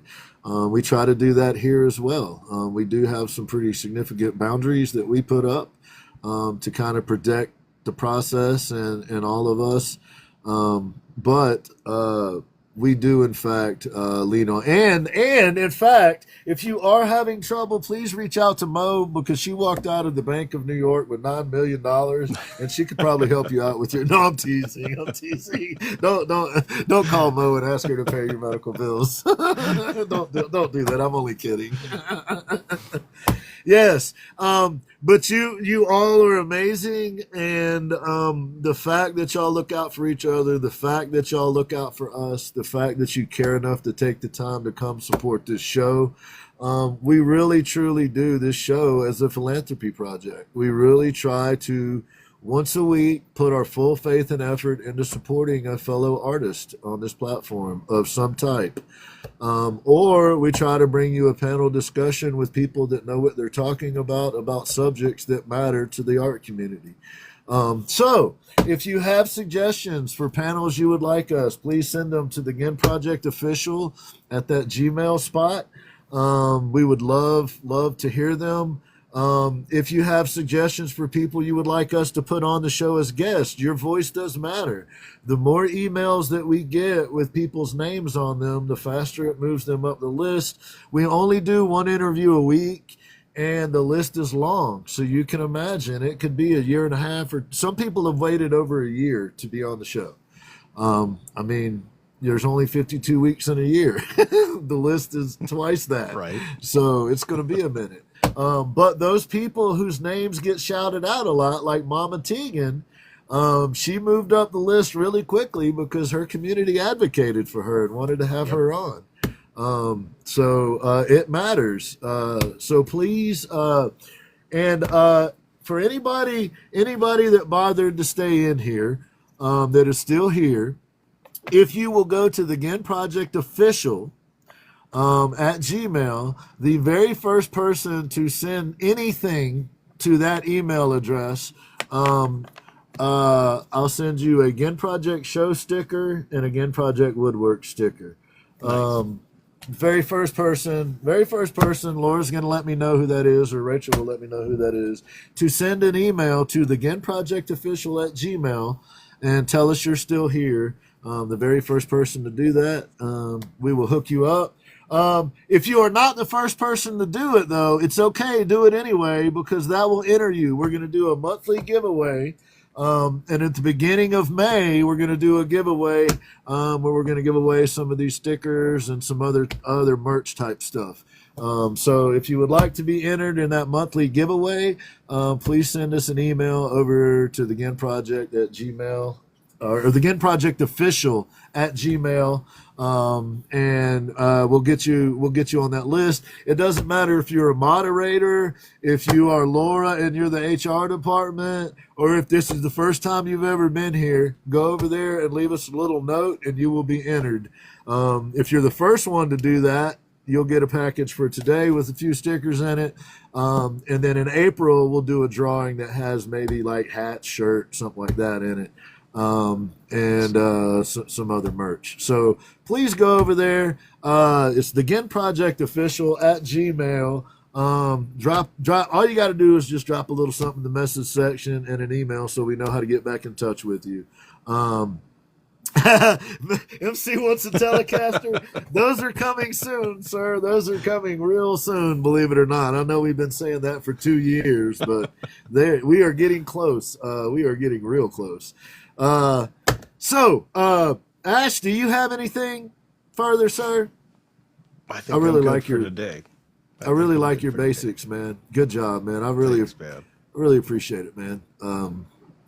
That is something that is important, man. We probably don't talk about it enough because we don't want to beat people over the heads with it. But we'd like all of y'all to be around. We sure would. We'd like all of you to stay around. So if you are thinking about not doing so, please stay around. We want you here. Even if you don't care for me, stay anyway, just to give me spite. Yeah. Even if it's just to spite me, stay around, be here. Right on, Haley. Right on. Appreciate everybody. Thank you so much. Ash, are we going to play music and show art today, or are we just going to go home? What do you think? You make the call today, buddy. Whatever, man. I think we'll just go on that note. We're just going on that note. We love you guys. We love We you love guys. you guys. Thank you. Yeah. Appreciate everybody. Thank you for your support. Turn on your notifications for this guy. He will be starting to do some lives again soon. I will as well. We've just been working on other things, y'all. But we will. Y'all have a wonderful night. Thank you so much for your support. Thank you for coming in. Heather, it's good to see you. Thank you. I haven't forgot you. I'm going to send you some wood, Heather. I haven't forgot you. Thank you, everybody. Appreciate you, Ash, man. I love you, brother. Appreciate Love you, you, man. dude. Have a good Love night, you guys. everybody. Bye, everyone.